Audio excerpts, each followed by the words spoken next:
దాయనా నే దాయగలనా అయ్యా నా యేసయ్యా నాదం తాళం రాగం ఎదలో నీవే ఈ ప్రేమ స్వరం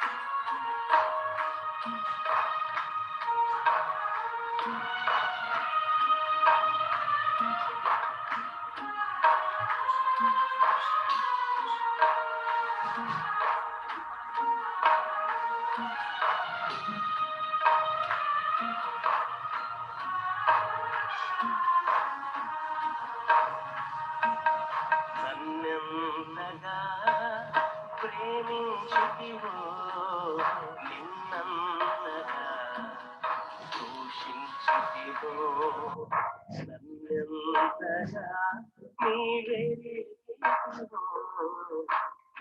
నిన్నంతగా నే మరచితినో గలనా చెప్పగలనా దాయనా నే దాయగలనా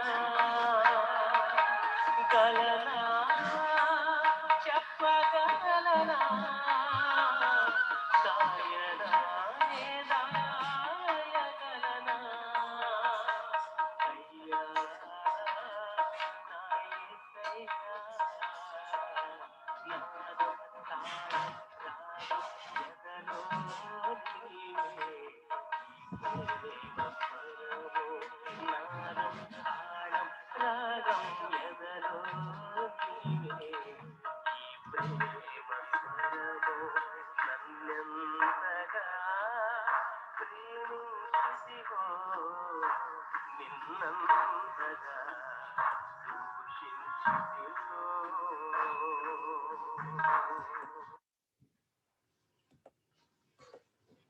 హల్లెలూయా.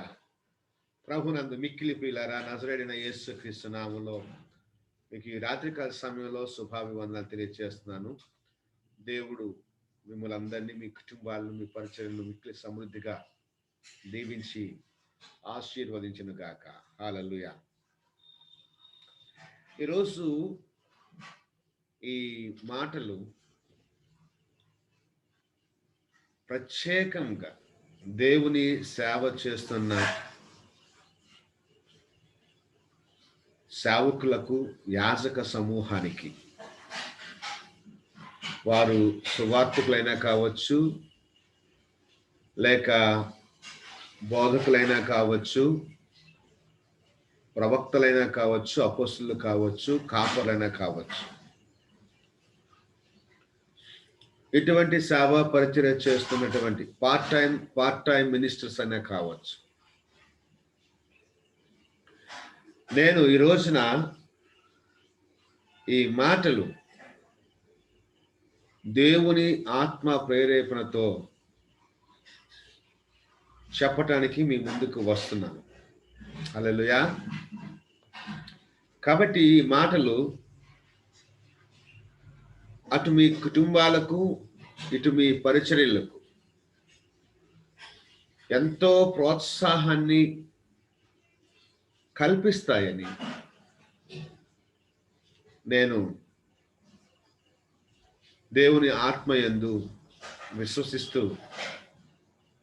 మాటలు ప్రారంభిస్తున్నాను.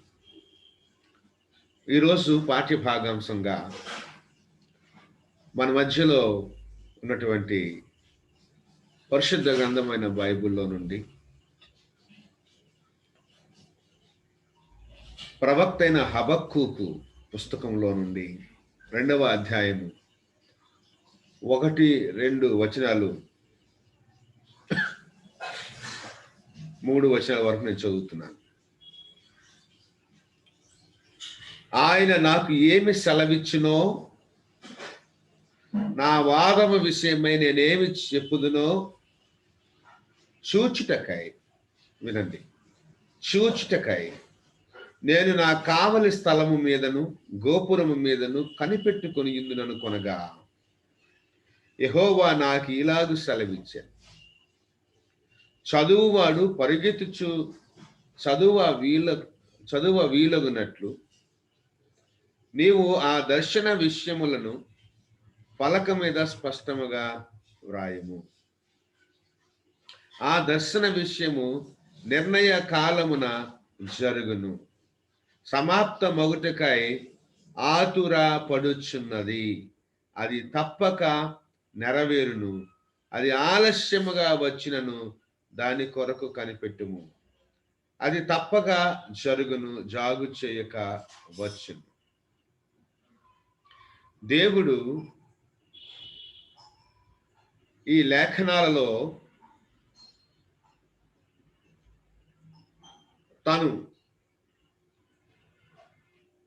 తన ప్రవక్తకిచ్చే దర్శనాన్ని గురించి మాట్లాడుతున్నాడు. ప్రవక్త అనగా దేవుని సేవకుడు.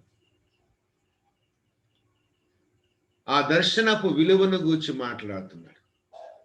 అది తప్పక నెరవేర్చబడుతుంది అని మాట్లాడుతున్నాడు. అది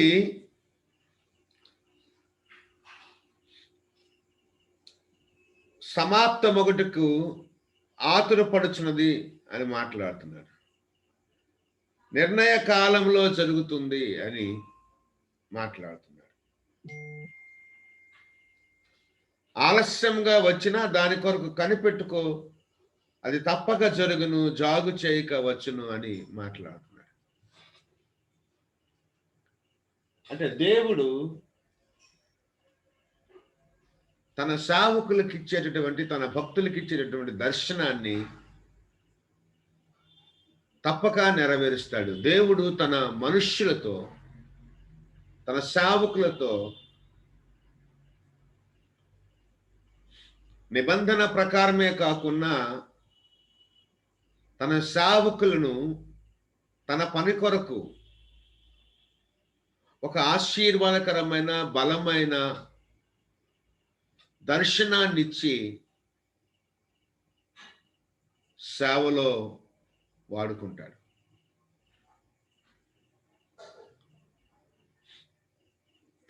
పిలుచుకుంటాడు. ఆ పిలుపుకు దర్శనం అనేది తోడవ్వాలి.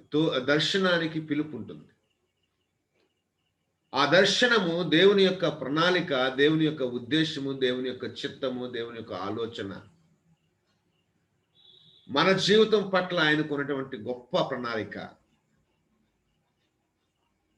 సో ఆయన ప్రణాళిక ఈ భూమి మీద మనుష్యుని ద్వారా, మన ద్వారా, మనకు ఇవ్వబడిన దర్శనం ద్వారా నెరవేర్చుకోవడానికి ఇష్టపడినటువంటి ఆ దేవుడు ఏమీ లేనటువంటి, ఎన్నిక లేనటువంటి, యోగ్యత లేనటువంటి, అర్హత లేనటువంటి, ఏ క్వాలిఫికేషన్స్ కూడా మనలో లేకపోవచ్చు, కానీ అన్ని క్వాలిఫికేషన్స్ ఉన్న వారిని దేవుడు నిర్లక్ష్య పెట్టి క్వాలిఫికేషన్స్ ఏమీ లేని వారిని తీసుకొచ్చి ఆ సేవ బాధ్యతను మనకు అప్పగించి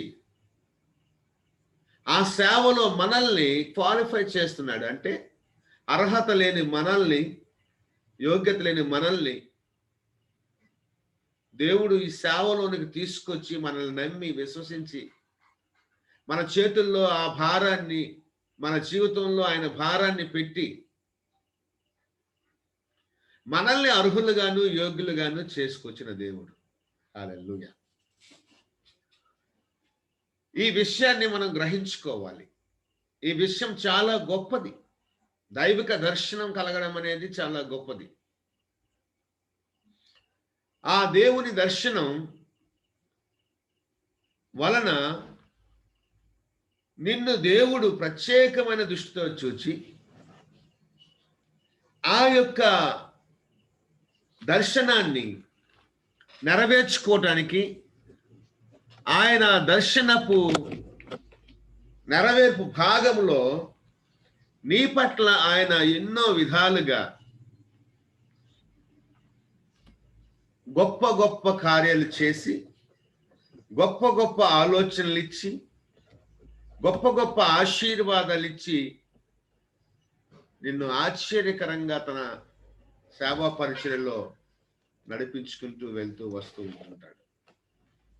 అది ఆయన గొప్పతనం, నీ గొప్పతనం కాదు. సేవలో జరిగే ప్రతి ఆశ్చర్య కార్యము, అద్భుత కార్యము, నీ జీవితంలో, నీ కుటుంబంలో, నీ సేవలో నువ్వు పొందుకున్న ప్రతి ఆశీర్వాదం వెనుక దేవుని ఆలోచన అనేది ఉంది.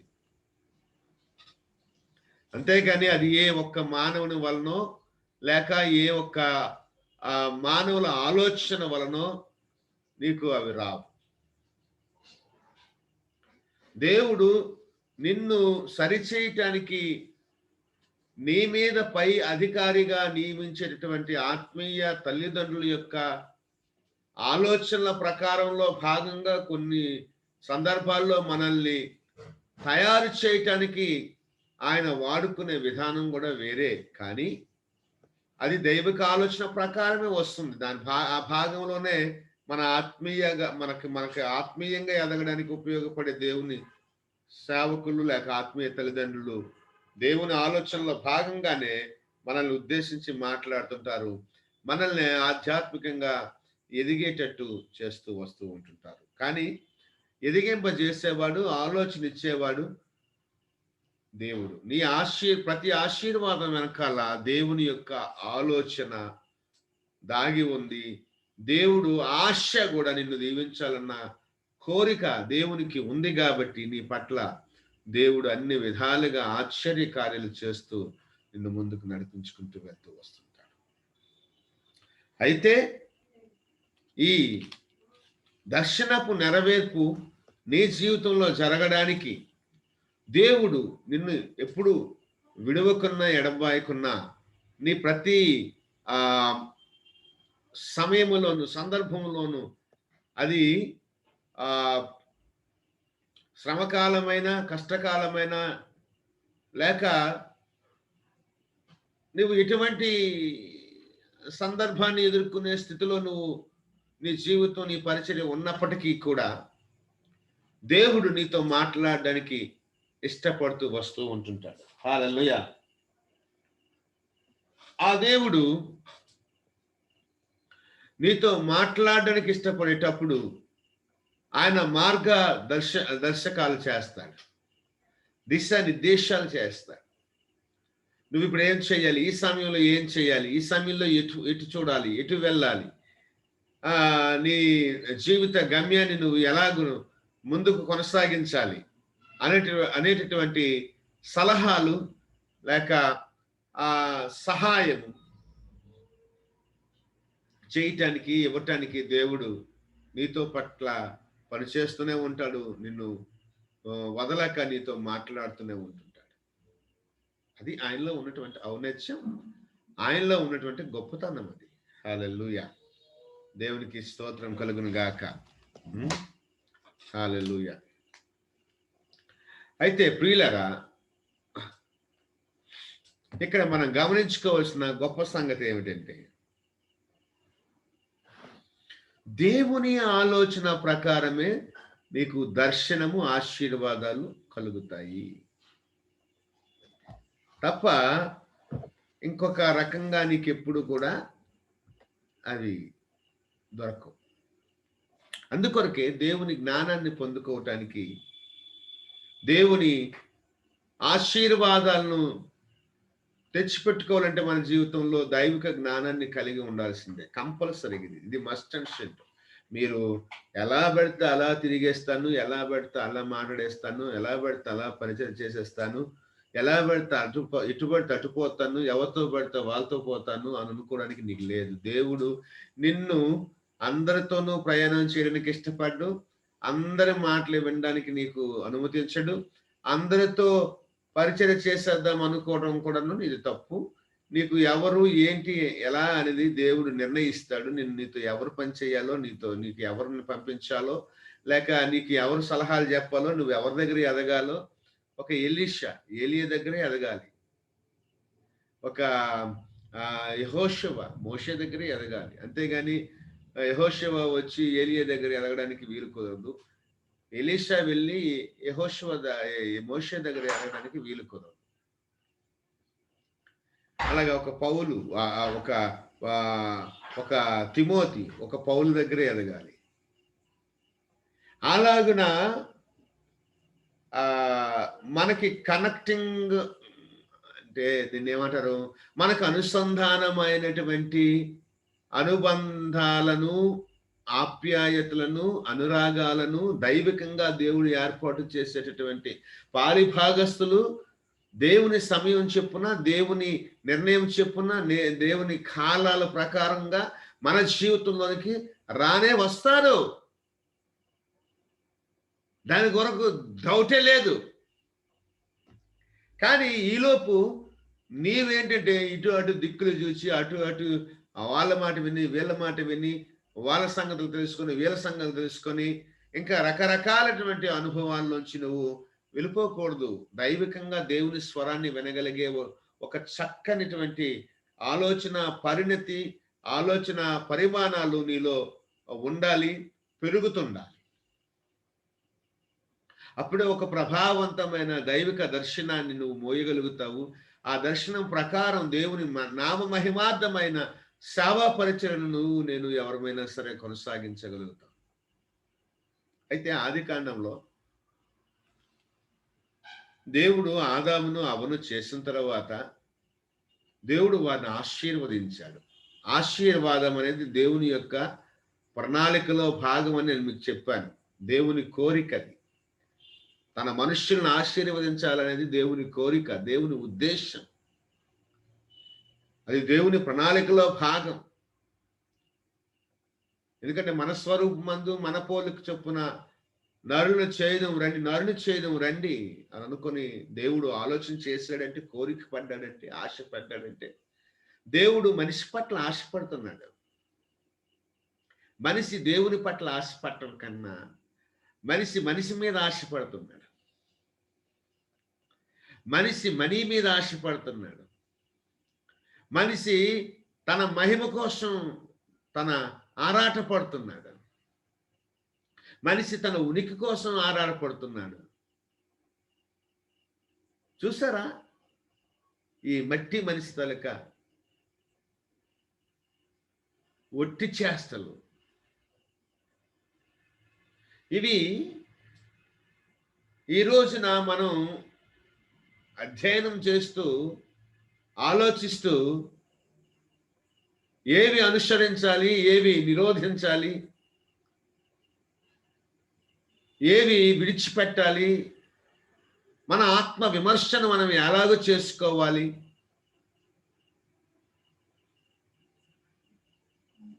అనే ఆలోచనలోనికి మనం రావాలి. ఖచ్చితంగా రావాలి. రాని ఎడల నీ దర్శనం అనేది నీలో నెరవేర్చనివ్వకున్నా నీ ఆలోచన ధోరణి మాత్రమే నీకు నీ దర్శనాన్ని దూరపరుస్తుంది. ఇది గుర్తుపెట్టుకో. ఆశీర్వాదం ఒకటి వచ్చే ఆదికాండం 28వ వచనం చదువుకుందాం. దేవుడు వారిని ఆశీర్వదించెను. ఆ ఆశీర్వాదంలో భాగంగా ఆశీర్వదించాడు. ఆ ఆశీర్వాదాల్లో భాగంగా ఫలించండి, విస్తరించండి, అభివృద్ధి పొందండి, భూమిని నిందించండి, దాన్ని లోపరుచుకోండి, సముద్రపు చేపలను, ఆకాశ పక్షులను, భూమి మీద ప్రాకు ప్రతి జీవిని ఏలండి అని దేవుడు వారితో చెప్పాడు. అంటే ఆకాశాన్ని, సముద్రాన్ని, భూమిని మూడింటిని దేవుడు మెన్షన్ చేశాడు మనిషికి. భూమిని, సముద్రంలో చేపలు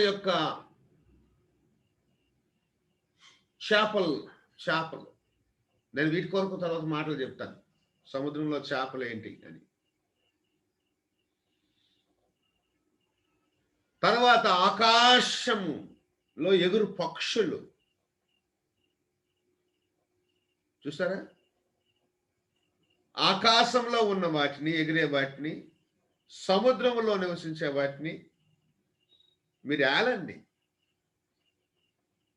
భూమిని లోబర్చుకోండి, నిండించండి. మీరు ఫలించి అభివృద్ధి పొంది విస్తరించండి.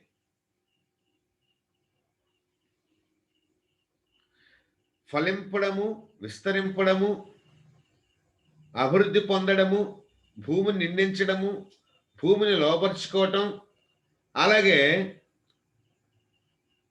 ఆకాశ పక్షులను, సముద్ర జలరాశులను ఏలడం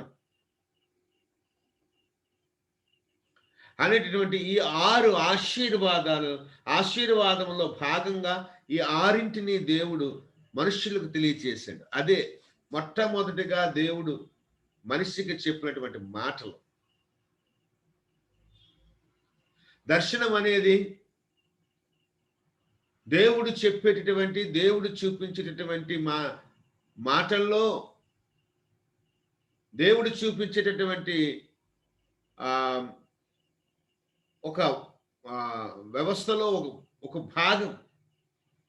దేవుడు ఏం చూపించాడు మనుషులకు? ఆదాము అవ్వకి ఏం చూపించాడు? ఆకాశాన్ని చూపించాడు, సముద్రాన్ని చూపించాడు, భూమిని చూపించాడు. ఆకాశాన్ని, సముద్రాన్ని, భూమిని ఏవి విడిచిపెట్టలేదు దేవుడు ఇక్కడ. వాటి మీద మీరు ఎలాగ బ్రతకాలో, వాటిని ఎలాగ మీరు మీ స్వాధీనంలోనికి తెచ్చుకోవాలో, మీ అధికారం కింద తెచ్చుకోవాలో, లోపరుచుకోండి అంటే అధికారం కింద తెచ్చుకోవాలి. నిందించండి అంటే వ్యాపింప చేయబడాలి. అలాగే అభివృద్ధి చెందాలి. ఈ భూమి మీద ఎక్కడ చూసినా సరే మన ఫలింపు ఉండాలి, అభివృద్ధి ఉండాలి, మన పిల్లలు ఉండాలి, మనం అభివృద్ధి చెందాలి. అన్ని విషయాల్లోనూ, శారీరకంగాను, ఆత్మీయంగాను, భౌతికంగాను, ఆర్థికంగాను. సో దేవుడు చెప్పినటువంటి ఈ మాటలు, దేవుడు చూపించిన ఈ ఆకాశము, ఈ భూమి, ఈ సముద్రాన్ని మనిషి చూడనివ్వకున్నా సాతాను ఏం చేశాడు? దుష్టుడు, అపవాది వారి దృష్టిని మళ్లించాడు. ఇక్కడే చాలా జాగ్రత్త పడండి. కొంచెం ఒక ఉదాహరణ నేను మీకు చెప్తాను. ఈ మధ్య కాలంలో 5 సంవత్సరాల నుండి నా వ్యక్తిగత జీవితంలో చోటు చేసుకున్నటువంటి కొన్ని ఆత్మీయ సంగతులు, అంటే సేవా పరిచయంలో 2002వ సంవత్సరం నుంచి పూర్తికాలపు సేవలోకి వచ్చిన మాకు, సేవలోకి వచ్చాక కొంతమంది స్నేహితులు, అలాగే ఆ గ్రామంలోనో, ఆ పట్టణంలోనో, ఆ నగరంలోనో మనం సేవ చేస్తే చుట్టుపక్కల సేవకులు, ఫెలోషిప్స్, ఆ జిల్లాలో ఉన్నటువంటి ఫెలోషిప్స్, డివిజన్ ఫెలోషిప్స్, ఇవన్నీ కూడా పరిచయం అవుతారు. మన సేవ ఎందుకంటే ఒకరి మీద ఆధారపడకపోయినా ఒకరి అవసరం అనేది మనకి ఎప్పుడు ఎదురవుతుంటది. కాబట్టి సేవకులమైన మనం సహవాసంగా, ఐక్యంగా కూడుకోవడం అనేది చాలా ప్రధానమైనటువంటి ప్రాధాన్యతను కల్పించే అవసరమైనప్పటికీ చాలా మంది మన మిత్రులుగా ఉన్నవారే, మనతో స్నేహంగా ఉన్నవారే, మన వెనకాల వారు ఆర్థిక లాభాల కొరకు వస్తుంటారు, ఆర్థిక లాభాలు పొందుకుంటుంటారు. కానీ మన ఆత్మీయ జీవితాన్ని తప్పు పడుతూ వస్తూ ఉంటుంటారు. మన వ్యక్తిగత మీకు ఒక పరిశుద్ధాత్మ దేవుని యొక్క వరాలు ఉన్నాయనుకుందాం.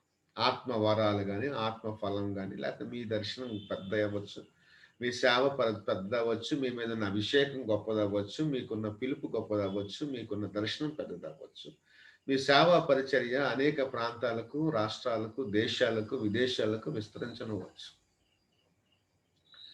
అలాంటప్పుడు అలాంటి మార్చును, అలాంటి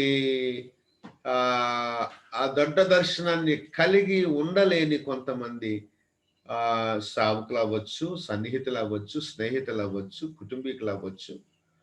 కొంతమంది దర్శనాన్ని అర్థం చేసుకోలేక మన మన దర్శనపు విలువలను వారు తెలుసుకోలేక మన సేవా పరిచర్యను విమర్శించనివ్వచ్చు, లేక మన దృష్టిని దారి మళ్లించనివ్వచ్చు. కానీ తోటి సేవకులు స్నేహంగా ఉండి మీ దగ్గర ఏదైనా లాభం కొరకే వారు తిరుగుతూ చేస్తూ సరదాగా సందడిగా మాట్లాడుతూ మన దగ్గర ఏదో ప్రేమ వలకపోస్తూ మనమంటే ఇష్టమే అన్నట్టుగా మన దగ్గర వ్యవహరిస్తూ మన మీద ఉన్న అభిషేకాన్ని, దేవుడు మనకిచ్చిన పిలుపును, దర్శనాన్ని, పరిచర్యను, మనకివ్వబడినటువంటి తలాంతులను, మనకివ్వబడినటువంటి ఆత్మ వరాలను, కృపా వరాలను, ప్రతి దానిని కూడా ఇంకా పరోక్షంగానో లేక ప్రత్యక్షంగానో ఆయా సందర్భాల్లో విమర్శిస్తూ వస్తున్నప్పుడు వాళ్ళు దుష్టుల యొక్క సమూహంగా వారిని మనం పేర్కొనవచ్చు. నేను మరింత లోతుగా వెళ్ళడానికి ఇష్టపడటం లేదు. పలానా వ్యక్తినో, పలానా స్త్రీనో, పలానా పురుషుడినో అనడానికి వీల్లేదు. ఇందులో మనకు సన్నిహితంగా ఉండే వాళ్ళు ఎవరైనా స్త్రీలైనా అవ్వచ్చు, పురుషులైనా అవ్వచ్చు. కేవలం మన పాస్టర్ గారు ఎక్కడున్నారు, ఫోన్ చేస్తారు అనుకోండి. పాస్టర్ గారు ఎక్కడున్నారు మీరు అడుగుతారు. ఎలా ఉన్నారని అడగరు, ఫస్ట్ బాగున్నారా అని అడగరు. ఎక్కడున్నారండి, మనం ఎక్కడుంటే ఎందుకండి వాళ్ళకి. ఢిల్లీలో ఉండొచ్చు, లేక కోల్కతాలో ఉండొచ్చు, చెన్నైలో ఉండొచ్చు, ఇంటి దగ్గర ఉండొచ్చు, లేకపోతే సేవలో దేవుడు ఎక్కడికి వెళ్ళమంటే అక్కడికి వెళ్ళొచ్చు. ఒకళ్ళు ఢిల్లీ వెళ్ళామని, ఢిల్లీలో ఉన్నాను పాస్టర్, ఢిల్లీలో ఉన్నానని అనుకున్నాను, ఢిల్లీలో ఉన్నానండి చెప్పాను అనుకోండి. ఢిల్లీ వెళ్ళారా, ఎప్పుడు వెళ్ళారు, ఎందుకు వెళ్ళారు, ఇవన్నీ ఎందుకు? ఫోన్ చేసేటప్పుడు మీకేమైనా అవసరం ఉందా లేదా, మీకేం కావాలో దాని కొరకు మాట్లాడాలి. ఇప్పుడు నాకు సరేనయ్యా, నాకు 1,00,000 రూపాయలు కావాలయ్యా, తిరుగుతున్నాను, ఇవ్వగలవా అని అన్నాం అనుకోండి, వెంటనే ఫోన్ పెట్టేస్తాడు, అంతే కదా. నేను 1,00,000 రూపాయలు పని కొరకు తిరుగుతున్నాను అన్నాం అనుకోండి, అలాగా అని పెట్టేస్తాడు. అప్పుడు మన యోగక్షేమాలు అడగడే, అయ్యో 1,00,000 రూపాయలండి, ఎందుకండి, కొంచెం చూద్దాంలేండి, ప్రార్థన చేద్దాంలేండి చెప్పొచ్చు కదా. చెప్పడు. అంటే మన అవసరతల కొరకు చెప్పేటప్పుడు వాడు ఒక రకమైనటువంటి హావభావాలు ప్రదర్శిస్తాడు. మనము సేవ నిమిత్తం ఎక్కడికైనా వెళ్తే గనక ఎందుకు వెళ్ళారు, ఏంటి అని ఆరాలు తీస్తారు. ఎవరెవరు వెళ్ళారు, ఎలా వెళ్ళారు, ఎక్కడి నుంచి వెళ్ళారు, కారుకి వెళ్ళారా, ఫ్లైట్కి వెళ్ళారా, ట్రైన్కి వెళ్ళారా, బస్సుకి వెళ్ళారా, నడుచుకుంటూ వెళ్ళారా, ఇవన్నీ ఎందుకండి వాడికి? ఎవరికైనా ఎందుకు? ఇలాంటి ఆరాలు తీసేవాడిని మాత్రం మీరు కనుక దూరం చేసుకోకపోతే, ఎవరైనా సేవకులు మీరు ఏమి చెప్పకూడదు ఎవరికి. ఇప్పుడు నాకు బుద్ధి వచ్చింది, 18 సంవత్సరాల సేవలో బుద్ధి వచ్చింది. ఎందుకంటే కొందరు దగ్గరే ఉండి ఈ విషయాలన్నీ తెలుసుకొని దానికి వ్యతిరేకంగా పనిచేసి, దానికి అడ్డుకట్లు వేసి ప్రయత్నం చేసి దారి తప్పించే ప్రయత్నాన్ని వాళ్ళు చేస్తారు. వారు నీ దర్శనాన్ని నీకు నెరవేర్చబడనివ్వకున్నా అడ్డుకోవడానికి వారికి శక్తి చాలదు, కానీ నీ దృష్టిని ఆ దర్శనం మీద నుండి మళ్లించే ప్రయత్నం చేస్తారు. దేవుడు ఏం చూపించాడు ఆదమవ్వలకి? ఆకాశాన్ని, భూమిని, సముద్రాన్ని చూపించాడు. హల్లెలూయా. ఆకాశాన్ని, సముద్రాన్ని, భూమిని చూపించి దాని మీద నువ్వేం చేయాలనేది చెప్పుకొచ్చాడు ఆయన. కానీ సాతాను, దుష్టుడు అవ్వమ్మకి ఏం చూపించింది? ఆ పండు చూపించింది. వీళ్ళు ఆ తోటలో ఎన్నోసార్లు తిరుగుతూ ఉన్నారు, ఎన్నో సంవత్సరాలు గడిపారు. దేవుడు తినొద్దు అన్న పండుని వాళ్ళు చూస్తూనే ఉన్నారు, కానీ తినాలన్న ఆశ ఎప్పుడు వాళ్ళకి రాలేదు. ఎందుకు అంటే దేవుడు చెప్పిన మాట ఏంటంటే ఆ పండును తింటే మీరు చస్తారు అని చెప్పుకొచ్చాడు. అది తినే దినాన్న నువ్వేంటంటే మీరు చావకున్నట్లు వాటిని తినకూడదని, ముట్టకూడదని చెప్పుకొస్తున్నాడు కదా. దేవుడు ఏం చెప్పాడు? 2వ అధ్యాయం 17వ వచనంలో 16 నుంచి, మరియు దేవుడైన యెహోవా ఈ తోటలో ఉన్న ప్రతి వృక్ష ఫలములను నీవు నిరభ్యంతరముగా తినవచ్చును. ప్రతి వృక్ష ఫలము తినొచ్చు. అయితే మంచి చెడ్డల తెలివినిచ్చు వృక్ష ఫలములను తినకూడదు. నీవు వాటిని తిను దినమున ఒకవేళ తింటే, తినకూడదు చెప్పాడు, ఒకవేళ తింటే నిశ్చయముగా చచ్చెదవని నరునికి ఆజ్ఞాపించెను. కోరుకోలేదు, సలహా చెప్పలేదు, ఆజ్ఞిచ్చాడు. కోరుకున్నాడు, అది కూడా కోరిక, తినొద్దురా బాబు అని కోరుకున్నాడు. అది దేవుని ఆలోచనలో భాగం, దేవుని ప్రణాళికలో భాగం, దేవుని ఉద్దేశంలో భాగం, దేవుని చిత్తంలో భాగం. అయితే ఈ పండుగ నుండి ఇంకొక ఆయన సాతాను అని పిలువబడేటువంటి ఒక దుష్టుడు, దుర్మార్గుడు, అపవాది, అబద్ధికుడు, వీడికి నానా విధాలుగా, నానా పర్యాయాలు, నానా రకాల పేర్లు ఉన్నాయి. అయితే ఆ పండు గురించి మరికొంత వివరంగా, మనిషికి ఆకర్షణీయంగా, ఇంకా చెబితే వారు దేవుని మాటను కూడా పెడచెవిని పెట్టేటటువంటి ఒక గొప్ప ధోరణి కలిగినటువంటి, ప్రభావం కలిగినటువంటి మాటల్ని కూడా వాడు తీసుకురావడంతో అవ్వమ్మ ప్రేరేపించబడి ఆ ప్రేరేపణకు ఆమె పండు తినేసేసింది, తన భర్త చేత కూడా తినిపించింది. అంటే దేవుడు చెప్పిన మాటల్లో, దేవుడు చెప్పిన ఆలోచనలో వీరు కొన్ని సంవత్సరాలు యథావిధిగా వాటిని పాటించినా సరే, ఇప్పుడు వేరొక ఆలోచన వచ్చేసరికి ఆ ఆలోచన ప్రకారం వారి చూపు మారింది, వారి చేష్టలు మారినాయి, వాళ్ళ క్రియలు మారినాయి, వాళ్ళ అలవాట్లు మారినాయి, వాళ్ళ ఆహారం మారింది, వాళ్ళ వ్యవహారం కూడా మారింది. దేవుడు పిలిస్తే దాక్కోవడం మొదలుపెట్టారు అక్కడి నుంచి.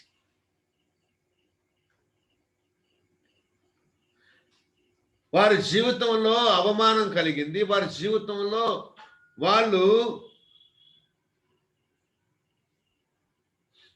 దారి తప్పిపోయారు. వాళ్ళని దారి తప్పించాడు దుష్టుడు. ఎక్కడి నుంచి? ఈ భూమిని తద్వారా వాడు ఈ భూమిని స్వతంత్రించుకోవాలి అంటే, ఏలాలి అంటే, అంటే ఈ భూమిని ఏలడానికి,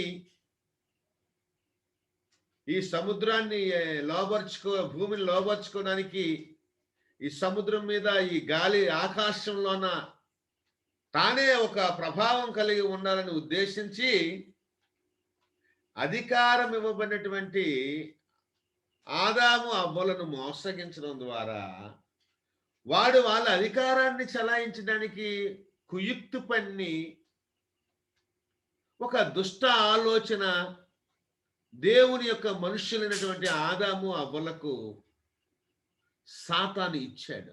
ఆ ఆలోచన మీరు స్వీకరించడం ద్వారా దైవిక పరమైన ఆశీర్వాదాలు కోల్పోయారు. వాటిని మరలా పొందుకోవడానికి వాళ్ళు ఎన్నో రకాల ప్రయత్నాలు చేస్తూనే వచ్చారు, ఎన్నో రకాల బాధలు పడుతూనే వచ్చారు. కానీ వారి వల్ల కాలేదు, వారికి వీలు కాలేదు. అందుకొరకే నీవు ఒకవేళ ఈ హబక్కుకి దేవుడు దర్శనపు విలువను ఎందుకు తెలియచేశాడు అంటే, నేను చెప్పింది మర్చిపోవచ్చు వీళ్ళు, నేను చూపించేది మర్చిపోవచ్చు వీళ్ళు, కానీ ఒక పలక మీద రాయు చదువుకోవడానికి ఒకవేళ మర్చిపోతే ఆ పలకను చూస్తే, ఆ పుస్తకాన్ని చూస్తే రాయబడినటువంటి ఆ మాటను గుర్తుకు తీసుకురాగలుగుతారు. ఇప్పుడు మనం బైబిల్ చదువుతుంటాం, దేవుడు చెప్పిన విషయాలు అనేకమైనవి ఇందులో ఉన్నాయి. కొన్ని గుర్తుంటాయి మనకి, కొన్ని గుర్తుండవు. చదివితే చూస్తే గుర్తొస్తాయి. ఈ వాక్యం ఎక్కడ ఉంది కదా, ఈ వాక్యం ఎక్కడ ఉంది కదా, ఈ వాక్యం ఎక్కడ ఉంది కదా, ఈ వాక్యం ఈ పుస్తకం ఉంది కదా, ఈ వాక్యం ఈ రిఫరెన్స్ ఎక్కడ ఉంది కదా అనేటువంటి ఆలోచనలు మనకు వస్తూ ఉంటాయి. అందుకోసమే దర్శనం అనేది లిఖించబడింది. ఆ రోజుల్లో చెప్పాడు ఆయన, ప్రాముఖ్యంగా చెప్పాడు, నీ దర్శనం నువ్వు రాసుకోవాలి. పలక మీద పలక అంటే ప్లేట్, పలక అప్పుడు అక్కడ ప్లేట్ అంటే మామూలుగా బలపం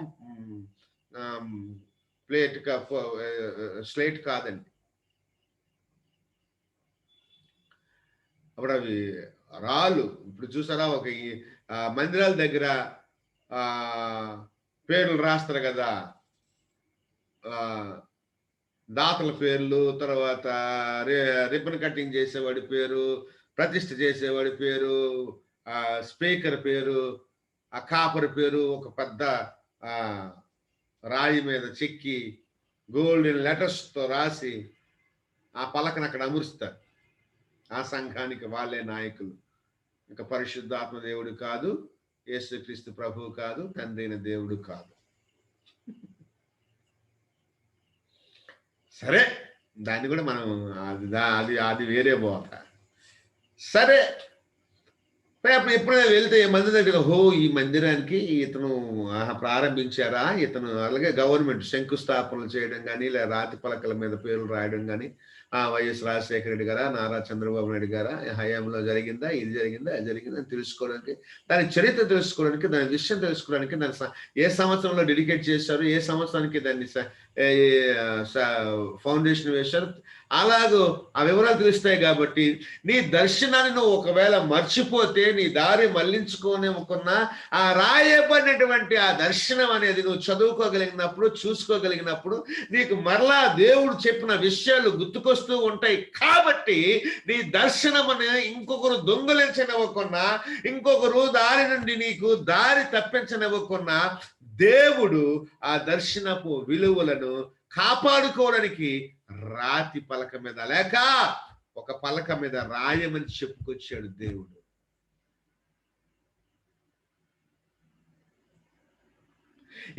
ఈ దర్శనాన్ని దుష్టుడు పారిచేశాడు. మానవుడు దేవుని ఆశీర్వాదాలు యందు అభివృద్ధి చెంది విస్తరింపజేయబడాల్సిన వాడు దేవుని ఆశీర్వాదాలకు దూరంగా ఉండి చెమట కాచుకోవాల్సిన పరిస్థితి వచ్చింది, కష్టపడాల్సిన పరిస్థితి వచ్చింది, పరుగు పార గుణపం పట్టుకోవాల్సిన అవసరం వచ్చింది, భూమిని సేద్యపరచాల్సి వచ్చింది, భూమిని నిందించుకోమంటే భూమిని సేద్యపరచడం మొదలుపెట్టాడు. ఏం చెప్తాను చెప్పండి? ఏం చెప్తాను చెప్పండి? అప్పటికే దేవుడు అన్ని ఏర్పాట్లు చేసి తీసుకొచ్చి పెట్టాడు. హల్లెలూయా. అందుకొరకే మనము కీర్తనాకారుడు ఒక మాట అంటున్నాడు. ఆ మాట చదివి నేను ముగిస్తాను ఈ వేళకి. రెండవ భాగంగా రేపు ఆదివారపు ఉదయం కాలంలో మనం దాన్ని ధ్యానించుకుందాం. మొదటి కీర్తనలో మొదటి కీర్తన 150 కీర్తనలు కలిగి ఉన్న ఈ పుస్తకంలో మొట్టమొదటి సంబోధన కీర్తనాకారుడు చేస్తున్నాడు కదా, దుష్టుల కొరకే మాట్లాడుతున్నాడు. దుష్టుల ఆలోచన చొప్పున నడువక. తన నోటి ముందు ఎట్లాగా ఉందంటే ఫస్ట్ ఎవడు ఉన్నాడు? దుష్టుడు. దుష్టుని యొక్క ఆలోచన తన హృదయంలో తన మామగారు దేవుడు అభిషేకించినటువంటి వ్యక్తిగా ఉన్నప్పటికీ కూడా, మొట్టమొదటి రాజు అయినప్పటికీ కూడా, దేవుడు తన తరువాత తరాన్ని రాజుగా రప్పించడానికి దేవుడు హృదయానుసారుడైనటువంటి దావీదుని ఎన్నుకున్న విధానం సౌలుకి నచ్చక తన కుమారుడైన యోనాతానును తన తర్వాత రాజుగా నియమించడానికి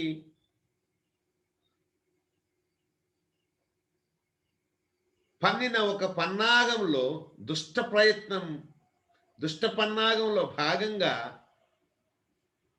దావీదుతో మంచిగా ఉంటూ దావీదును బల్లెలతో పొడవటానికి ప్రయత్నం చేసినటువంటి సౌలు దుష్టుడు కాడా?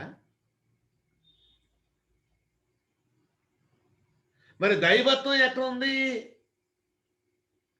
రాజుగా దేవుడు ప్రవక్త చేత అభిషేకించినా సరే సౌలుని మొట్టమొదటి రాజు.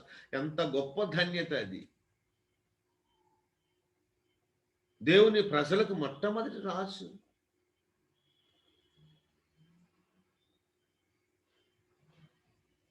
అయితే ఆ రాజు దేవుని ప్రవక్త చేత అభిషేకించబడినా సరే తన దుష్ట పన్నాగంలో భాగంగా, అందుకోసమే దుష్టుల ఆలోచన చొప్పున నడువక ఆ ఆలోచనలన్నీ యోనాతాను తీసుకొచ్చి దావీదుకు చెప్పేవాడు.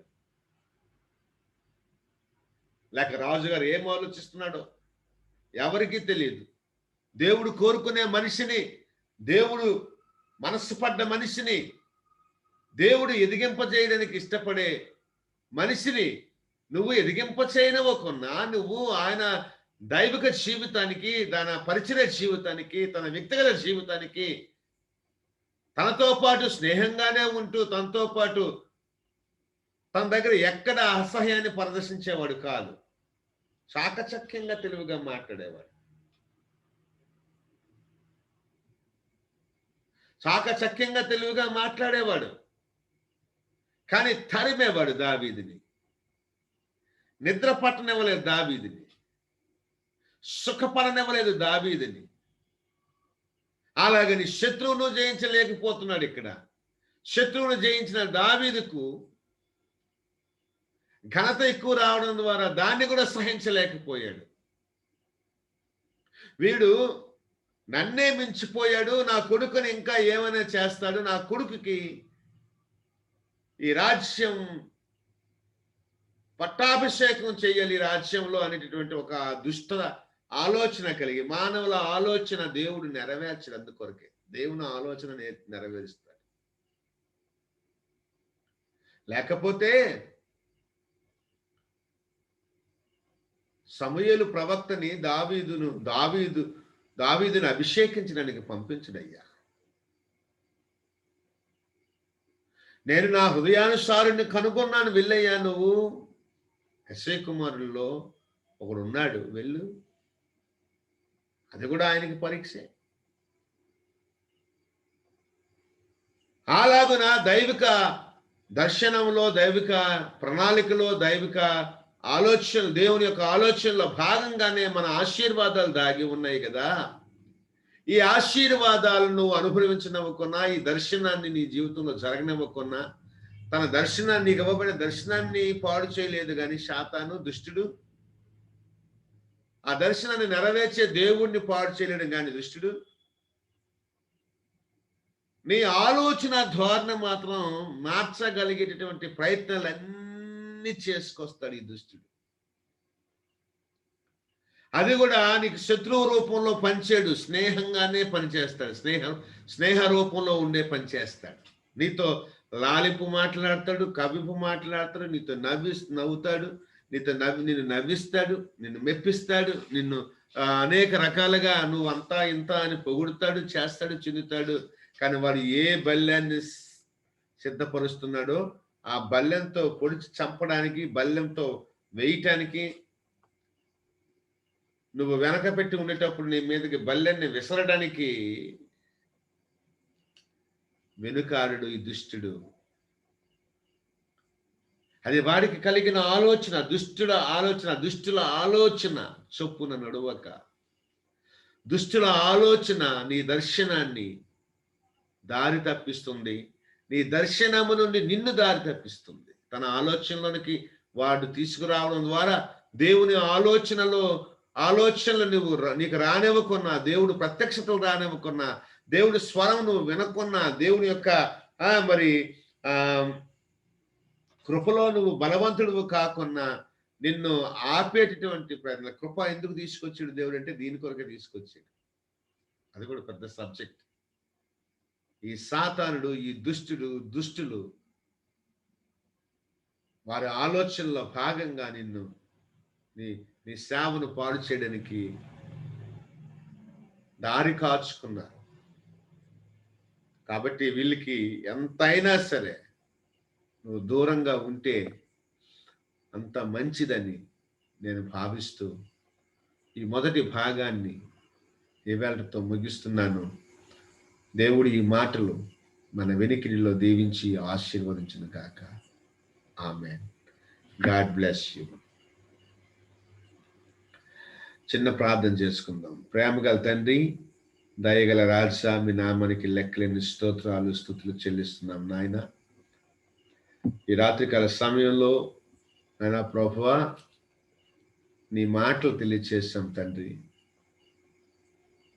వీటిని దీవించండి. అనేక మంది హృదయాల్లో ఆశ్చర్య కార్యాలు జరిగించండి.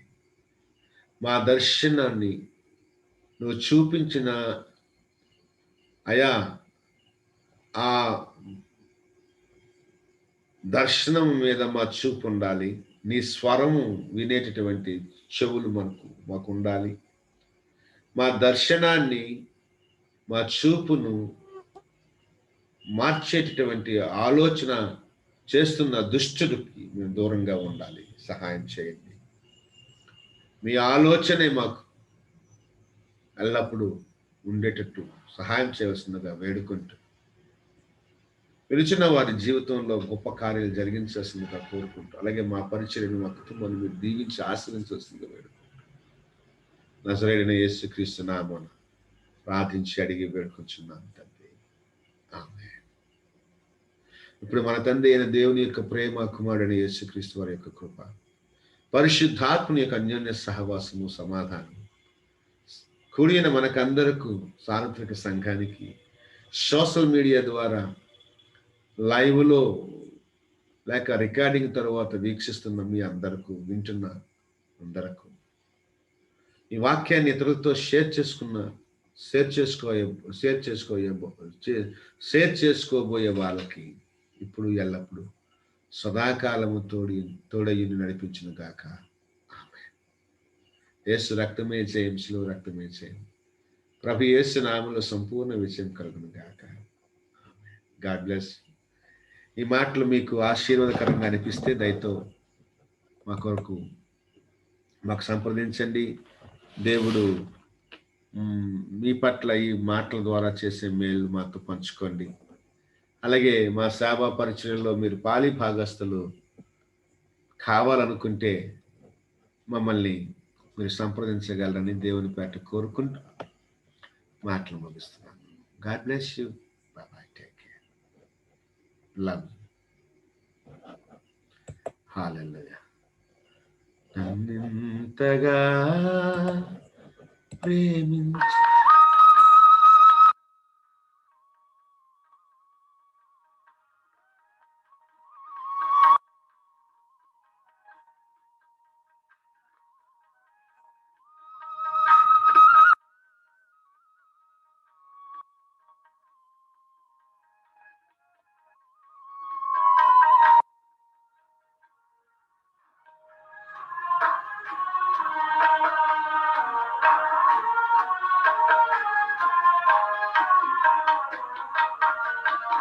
ఏ రీతిగా నా ఉదయమును నీ ఆత్మతో దీవించితివో,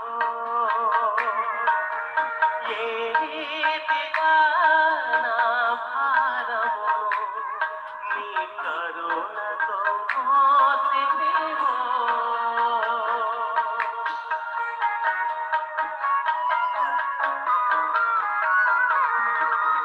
ఏ రీతిగా నా ఉదయమును నీ ఆత్మతో దీవించితివో, ఏ రీతిగా నా భారమును నీ కరుణతో మోసితివో, ఏ రీతిగా నా పలుకున నీ నామమును నిలిపితివో, ఏ రీతిగా నా కన్నీటిని నీ ప్రేమతో తుడిచితివో, గలనా చెప్పగలనా పాడనా నీ రాయగలనా గలనా చెప్పగలనా చెప్పగలనా దాయనానే దాయగలనా అయ్యా యేసయ్యా పాడ పాడ పాడ ఎదలో నీవే ఈ ప్రేమ స్వరము కాలం కాలం ఎదలో నీవే ఈ ప్రేమ స్వరము